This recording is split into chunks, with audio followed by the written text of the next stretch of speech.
듣기만 하기의 방식의 다양성을 이야기를 하는데 여러분 우선은 누구든지 듣는 거나 말하는 게 다를 수 있잖아. 성향 같은 것들이. 그럼 이런 게 왜 나타나는지에 대해서 이유가 나와 있어요. 우선은 개인적 특성에 따라서 기질 성향, 성장 과정이 나타나 있어요. 기질 성향이 뭐냐면 어떤 사람은 듣는 걸 좋아하고 어떤 사람은 말하는 걸 좋아한단 말이에요. 이게 개인적인 거. 성장 과정에 따라서 말투도 달라질 수도 있고 성향도 달라질 수도 있다. 이런 얘기가 예시로 나와 있어요. 집단적 성향, 세대 성별. 여러분 세대 성별 봐봐. 사회적 방언이죠. 그쵸? 그 다음에 지역 방언이니까 이거 알아야 된다 이거야. 그러면서 다양성을 존중하면서 의사소통해야 된다. 니들이 봐도 여기는 쉽잖아. 그치? 니들이 봐도 여기는 되게 쉬울 것 같은 느낌이 듭니다. 읽어보면서 해보죠. 262페이지 본격적으로 여러분 딱 한 장이에요. 딱 한 장이고 뒤에 있는 이제 국어의 힘 키우기 있잖아요. 이 부분이 조금 중요하다 정도까지만. 밥 안 먹어도 삼각김밥 무거우고 뭐 너희 속이 안 좋아. 가일, 사람들은 저마다 다른 듣기 말하기 방식을 사용해서 의사소통에 참여합니다. 듣기 말하기 방식은 듣고 말하는 내용, 표현이나 말투, 상호작용 등의 여러 가지 측면에서 나타나는데 가령, 예시, 가로쳐 어떤 사람은 시사 문제에 대해 대화하는 것을 선호해.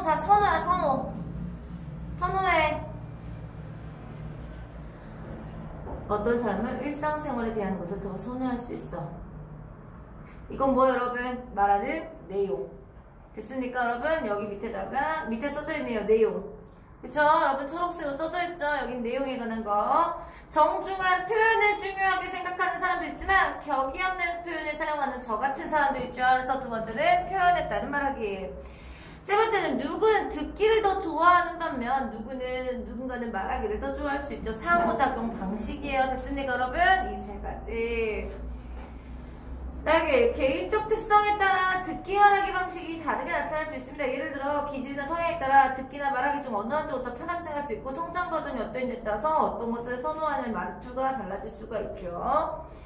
이러한 개인적 특성 외에도 세대, 성별, 지역과 같은 집단적 특성에 따라 의사소통의 방식이 다르게 나타나는데 성년층과 장년층이 선호하는 화제나 사용하는 어휘, 표현 등이 서로 다른 경우가 있습니다. 이거 여러분 세대에 따라 됐습니까? 두 번째, 남성과 여성이 사용하는 어휘, 말투, 표현, 억양 등이 서로 달라. 두 번째, 성별.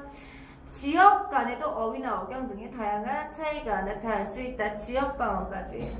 이러한 상황에서 무엇보다 중요한 것은 서로의 차이를 존중하는 것. 가령 예시. 특정 지역의 방언이 표준어가 아니라고 해서 고쳐야 한다거나 말투가 낯설다고 해서 우습다고 생각하는 것은 바람직하지 않죠. 나와 상대방의 차이를 인식하고 상대방이 듣고 말하는 방식을 존중하고 노력한다면 좋은 인간관계 형성하는 데 도움이 됩니다. 자신이 존중받는다고 느낄 때 서로에 대한 신뢰가 형성될 수 있고 이것이 인간관계의 기반이 되기 때문에 자, 지금부터가 중요해요.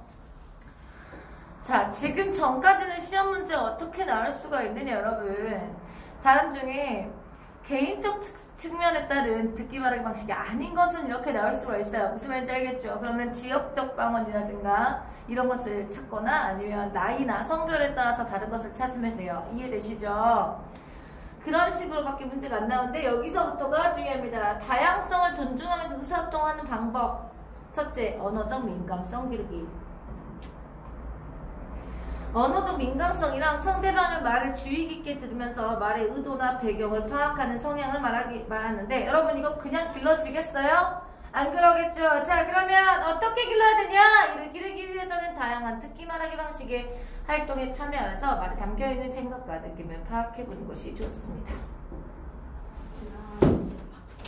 262쪽이요. 민서씨. 둘째, 자신의 듣기 말하기 특성을 이해하고 이게 무슨 말이냐면 언어적 민감성을 먼저 길렀어요. 그러면 내가 어떤 말하기 방식을 하는지 스스로 알아야 될 거 아니에요. 그쵸? 내가 어떤 말하기 방식을 하는지 장점은 무엇인지 단점은 무엇인지 특징이 무엇인지 같은 것들을 파악을 해야 돼요. 성찰을 해야 돼요. 자신의 듣기 말하기에 어떤 장단점이 있는지 알고 이를 성찰하는 사람이 다른 사람의 듣기 말하기 방식도 존중할 수 있기 때문에 자신의 듣기 말하기 특성을 인식하고 성찰하는 것은 자기 중심적인 태도를 극복하는 데 도움이 됩니다. 마지막으로 상황과 목적에 따라 적절한 듣기 말하기 방식을 사용해야 하는데 말하는 상황이 공식적인지 비공식적, 여러분 공식적일 땐 존댓말을 써야 됩니다. 그리고 표준어를 사용해야 돼요. 비공식적일 때는 반말을 사용해도 되고요. 사투리 사용해도 좋습니다. 또한 말의 목적이 정보 교환에 있는지 문제 해결인지 사회적 유지관계에 따라서 말의 내용이 달라질 수 있기 때문에 상황과 목적을 고려해서 말의 내용과 표현, 상호작용 방식을 적절하게 사용하는 것이 바람직하죠. 이와 같은 언어 생활에서 다양한 듣기 말하기 방식의 차이를 이해하고 상대를 배려하는 태도를 갖추면 효과적으로 의사소통할 수 있다. 쉽죠? 쉬워요. 선생님 괜히 20분 안에 끝난다는 게 아니에요. 뒤에 국어의 힘 키우기가 어떤 상황인지만 보시면 될 것 같아요. 2번부터 그럴 것 같은데 윤호랑 영식이를 보도록 하죠. 유영호가 안녕 나는 김영호야 우리 같은 동아리니까 친하게 지내자. 그게 다야? 내 이름 뭐니? 김윤서. 윤서가 나는 1반인데 너는 몇 반이야? 3반. 혹시 나랑 말하는 게 불편해? 내가 사람 처음 만나면 낯을 가리는 편이라서 이렇게 얘기합니다. 쟤는 왜 기분 나쁘게 사람 앞에서 두고 치르티를 내지? 이거 영호가 생각했겠죠? 윤석이는 아 쟤는 왜 처음 보는 사이인데 저렇게 친한 척하지? 그래요. 개인적 특성이죠 여러분. 개인적 성향에 따른 거예요. 영호는 외향적 성격이고 사교적인 성향인데 윤석이는 내향적이고 낯을 많이 가리는 성향이에요. 이처럼 사람마다 성향이 다르기 때문에 의사소통 과정에서 기분을 상하거나 서로의 오해가 생길 수 있어요. 그러니까 어떻게 해야 되냐? 밑줄 밑에 2번의 세 번째 줄부터 개인 성향 차이 때문에 발생하는 것이라면 서로의 차이를 인정하고 상대방을 배려하면서 자연스럽게 대화를 나눠야 한다. 됐습니까 여러분? 만약에 성향이 아니고 기분 문제면 기분을 살펴야 되고요. 여기까지 이해되시죠? 세 번째 줄, 2번의 세 번째 줄. 밑줄 쳐요. 개인의 성향 차이 때문에 발생하는 것이라면 서로의 차이를 인정하고 상대를 배려하면서 자연스럽게 대화를 나눠야 한다. 자, 여기 이제 바람 대화가 나와요. 이거 안 걸릴 것 같은 대화인데 은기가 경빈아 어떻게 큰일 났어? 왜 무슨 일이야? 지갑 잃어버린 것 같아. 아무리 찾아봐도 없어. 왔던 길 다시 가봤어? 다시 가봤는데 없었어. 어디에 뒀는지 기억은 안 나? 가방은 찾아. 여러분 경민 진짜 최선을 다하고 있지 않아요? 맞아요. 찾아왔어요. 내가 벌써 찾아봤지. 근데 없어. 우선 학생증 재발급 신청하고 지갑을 주는 사람 찾을 수 있도록 벽보를 붙여봐. 자, 경민이는 무슨 말하기 방식을 하고 있죠, 여러분? 문제를 해결하는 것을 목적으로 말을 하고 있어요. 그러니까 목적인 거죠, 목적. 근데 은기는 봐봐. 아 정말 속상해. 내가 가장 아끼는 건데 그랬어. 경민이가 지갑처럼 소중한 물건 아무 데나 놓고 다니면 어떡하니? 가방에 넣어두는 주머니에 놓고 다니지 해서 잘 보관했어야지. 앞으로 자기 물건 잘 체크인 습관을 가지도록 문제. 또 앞으로 똑같은 상황이 발생하지 않도록 문제 해결 방식에 대해서 이야기를 했더니 안 그래도 속상한데 지금 꼭 그런 소리 해야 되겠어? 이렇게 얘기해. 답답해요. 나 이거 볼 때마다 안 걸릴 것 같아. 응? 갑자기 왜 화를 내? 이렇게 얘기를 하고 있습니다. 자, 그러니까 이거는 목적이 다른 거예요. 서로 대화하는 목적이. 그러니까 경민이는 무슨 말하기 하고 있어요, 여러분? 문제를 해결하는 방식의 말하기를 하고 있다면 은기는 무엇을 하고 있어요, 여러분? 감정의 소통을 하는 방식의 말을 하고 있었던 거예요. 공감해줘. 나 속상하겠지. 이해됐어, 여러분? 이걸 하고 있었던 거야. 자, 그러면 2번 대화의 목적을 다음과 같이 설정한다 할 때 은기와 경민이의 대화 방식이 어디에 해당하냐? 대화는 문제 해결 과정으로 대화 참여자는 정보를 주고받아서 협력적 문제 해결을 한다. 이거 누구야? 이게 경민이지, 그치? 자, 대화는 관계를 형성하는 과정으로 대화 참여자는 감정을 소통하면서 협력적 관계를 해나간다. 이게 은기야. 자, 그러니까 두 사람은 대화의 목적이 달랐던 거죠. 이해됐죠? 견해 1과 견해 2가 있어. 이거 성별에 따른 건데 말하기 방식은 성별에 따라 다르게 나타나는 경향이 있어. 예를 들어서 남성은 비교적 문제 해결 중점적 말을 하는데 여성은 비교적 관계 중심적 말하기를 선호한다. 남녀 간의 의사소통 갈등은 이러한 말하기 방식 때문에 나타난다. 견해 2는 말하기 방식은 개인적 특성이나 상황 때문에 따르게 나타날 뿐 성별과 같은 집단적 특성이 아니다. 관계 중심적 말하기를 선호한 남성도 있고 문제 해결 중심의 말하기 선호한 여성. 문제 해결 중심적 말하기. 여자인 친구들이 막 속상하다 얘기하면 그러니까 네가 이렇게 했으니까 그런 거 아니야 이렇게 얘기하는 사람이거든요 저는. 네 잘못도 있어. 이거 이렇게 해 이렇게 얘기하면 알았어. 나한테 뭐라고는 못하고.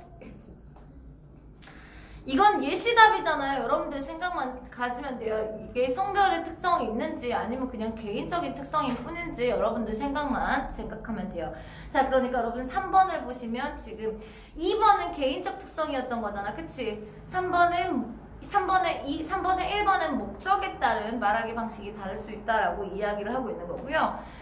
뒤에 3번 같은 경우에는 여러분 성별에 따라서 다르게 말하지느냐 너네들 생각은 어때? 이렇게 물어보고 있는 거라고 생각하시면 돼요. 다음 시대적 상황 세대 차이 166조 세대 차이에 따른 말하기 방식이 나타나요. 소연아 친구 생일 선물 뭐 할지 생각했니? 했더니 생선은 문상이 최고죠 그랬어. 웬 생선 문상을 간다고? 누가 돌아가셨니? 했더니 생일 선물로 문화상품권을 준다고요? 참 저 내일 뻑가충하게 10,000원만 주세요. 요즘에 이런 말 안 쓰죠? 뻑가충 처음 듣는 자전거다 무슨 벌레니? 했더니 아이 참 버스 카드 충전한단 말이에요. 이렇게 얘기를 하고 있어. 우선 애가 귀엽네요. 착해. 설명 잘하고 있어. 했더니 안녕하세요 어르신 안녕하세요 할아버지 했더니 모녀가 정답게 가는 길인가 보구만. 네 어디 다녀오세요 했더니 야 자 고등어 한 손 사오는 길이네. 자네 춘부장께서는 강령하신가. 여러분들은 다 알아먹죠? 여러분들은 여기서 나오는 소연이랑 달라요. 고등어 한 손 알아먹죠? 춘부장 뭐야 춘부장. 살아계신 다른 사람의 아버지를 높이 부르는 표현이에요. 그러니까 자네 아버님께서는 강령하시지 건강하시니 이런 표현이에요. 잘 지내시지 이런 표현인데 소연이는 못 알아먹어. 왜 우리 소연이가 못 알아먹는지 한번 보도록 합시다. 진짜 농담 아니고 소연이야. 묘하네요. 묘하니? 소연이는 생선 문상 뻑가충 유행어 중에서도 약어 줄임말이에요 여러분. 약어 할아버지 손 춘부장 강령 청소년들이 잘 사용하지 않는 고유어 손이고요. 한자어 춘부장 강령 같은 말을 사용해요.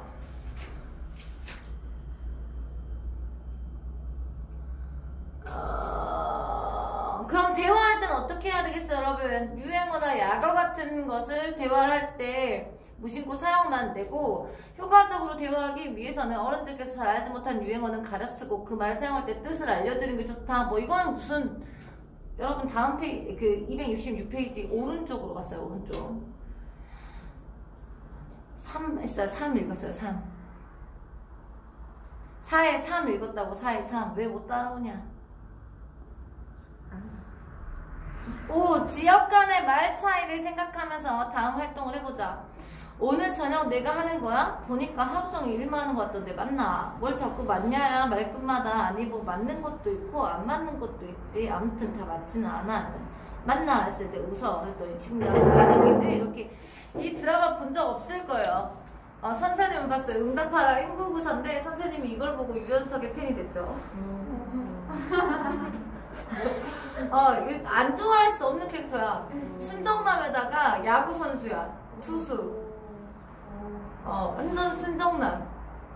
난 매너도 있는데 자기 마음 고백도 못하고 그 짠내나는 서브남이거든요. 안 좋아할 수가 없어.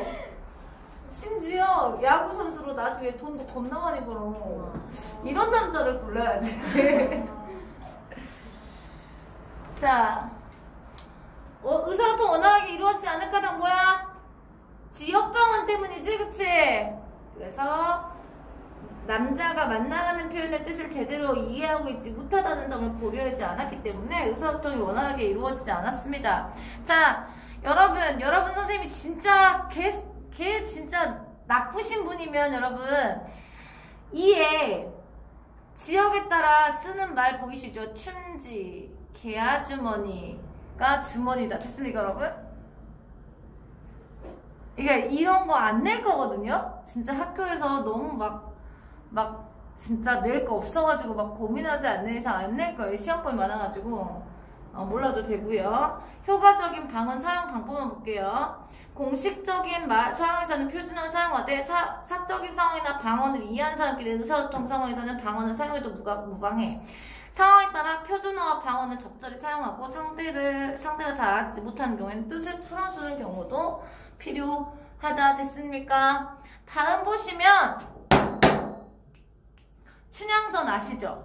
자, 춘향전에 보시면 장원 급제해가지고 암행어사로 남원에 내려던 이도령이 그지같은 꼬라지로 있거든요. 근데 농부들을 만나서 춘향에 대해서 물어요. 그들로부터 춘향의 정절지키나 사또에게 봉변당하고 있다는 이야기를 듣고 궁금하지도 않은 다른 질문을 하면서 대화를 이어가. 저 농부 여보시오 검은 소로 밭을 가니 캄캄하지 아니한지. 여러분, 농부가 훨씬 나이가 많아요. 근데 반말해. 농부가 그러기에 밝으려고 볕 달았지요. 볕 달았으니 은당 더우려니 덥기에 성애장 달았지요. 성애장 달았으면 은당 차지. 차기에 소에게 양지머리 있지요. 이것도 수장 깔째 한 농부가 달려들며 우스운 자식 따보겠다. 얻어먹은 비렁뻥이 녀석이 반말짓거리가 웬일인고 저런 녀석은 근중을 알게 혀 뿌리째 뺄까 보다. 그의 중 늙은 농부가 달려들며 아서라 얘 그런 말 마라. 저 그분을 자세히 뜯어보니 몰골은 비록 허술하나 손길을 보니 양반이면 확실하다.